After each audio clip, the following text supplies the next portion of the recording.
what would an additional $4,200 per year do for you and your family? Or an additional $350 a month? What would this do? Well, I ask this because this is exactly what the White House is pushing for.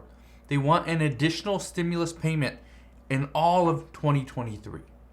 Now, you're probably thinking, is this real? Are we seriously talking about an additional stimulus payment at this time, this late in the year in 2022? And the answer is yes. They are talking about it. Because what we know is that the Senate, they have recently come back from a months-long recess. And from their time off, they have realized that they have a way to get multiple proposals passed. It would be one Republican proposal and one Democratic proposal. But they have to work together. That's what they figured out. Now, what exactly are they considering? Are they considering a stimulus check?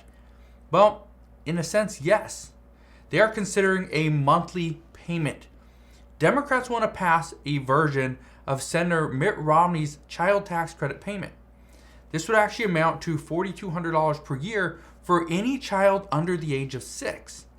Now, Republicans, on the other hand, they want to see former President Donald Trump's research and development tax credits for businesses restored. That's their goal. And according to both parties, they are open to the idea of seeing both of these bills, but they have to pass together. That is the key. Because Democrats say that they like the idea of the research and development tax credits for businesses, but the problem is they do not want to go and hand businesses more tax credits and not give that to the underprivileged, the lower income, the middle income households with children. That's what they're saying. Now, here's what I can tell you. If the child tax credit payments were to get restored, this would include $4,200 for children under the age of 6. It would also include $3,000 for children 6 to 17. But here's where things get very tricky. Senator Mitt Romney, he wants to see the income limit be set at $200,000 for individuals and $400,000 per year for couples. This is not the problem. The problem is the minimum income. Because one of the stipulations that Senator Mitt Romney has is that any family making less than $10,000 per year would actually not qualify. So for some elderly individuals who are maybe collecting Social Security benefits, if you do not make more than $10,000 per year, well, sorry, you don't qualify. But this additional $350 per month would be a huge boost to somebody that's making just $10,000. Yeah, it'd be huge. But again, this isn't something that the White House supports. The White House does not support a minimum income. They want to see anybody from zero all the way up to $400,000 would qualify for the full benefits. Now, according to Senator Michael Bennet, he's actually a Democrat, I believe, out of Colorado. He says, and I quote, "It is a priority for the White House, and it's absolutely a priority for me. We should have never allowed it to sunset. I think we can find a way at the end of the year." Key word, at the end of the year, and I will explain why in just a minute. He also goes on to say, and I quote, "I would be very reluctant for us to extend things like the R&D tax credit for business enterprises without extending this important tax cut for working families. And I hope we can come to an agreement on that." Now, here's what you need to keep in mind. If Democrats are worried that Republicans have the ability to take back either the House or the Senate, then Democrats will want to do whatever they can and use this time to get something passed, especially before a lame duck session from November to January, because that's what it's going to be, and before the changing of Congress in January. If Democrats feel that, you know what, I don't think we're going to hold the House, I don't think we're going to hold the majority in the Senate after the midterm elections, guess what? They're going to want to pass something now. And maybe they do wait until after November, because again, it's going to be very difficult to get anything passed right now. Congress has a lot of other priorities. But even in a lame duck session, let's say Democrats lose the majority in the House and the Senate. Well, at that point, Democrats can be like, you know what, we have to figure out a way, we have to compromise because we lost all leverage. We lost all leverage. We're now sitting in a lame duck session. We know come January, Republicans are going to have the majority in the House and the Senate. So right now, in this lame duck session, we got to just pass something. Because if not, come January, we have no power. No power.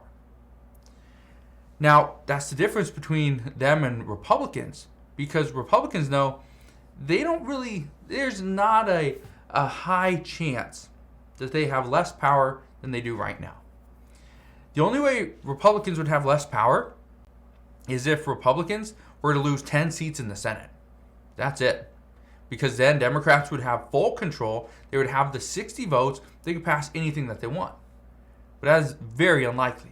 Very unlikely. So for Republicans, they're open to negotiating right now.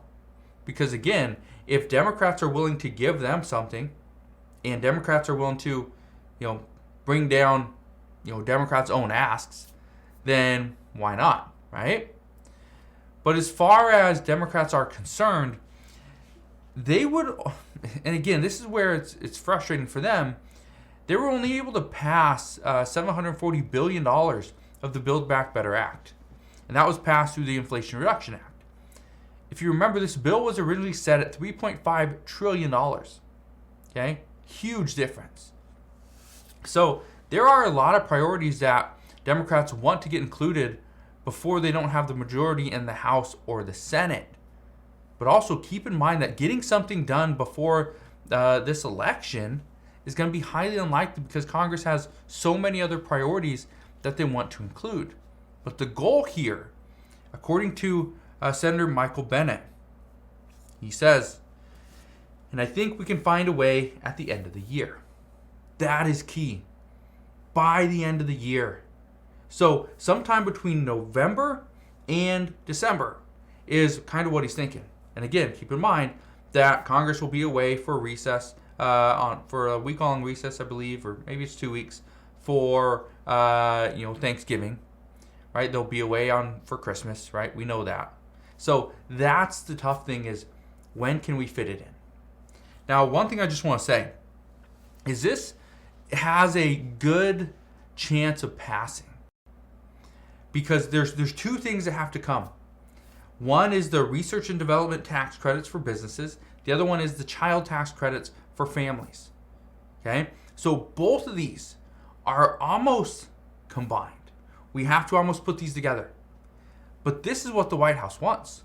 The White House wants to see the lower income households getting some additional stimulus, some additional income coming in. Well, it could be a tax credit. That's fine because they've already done the prep work. They've already seen it work. The child tax credit payments, again, these are advances on the payments that you would normally get, in 2024.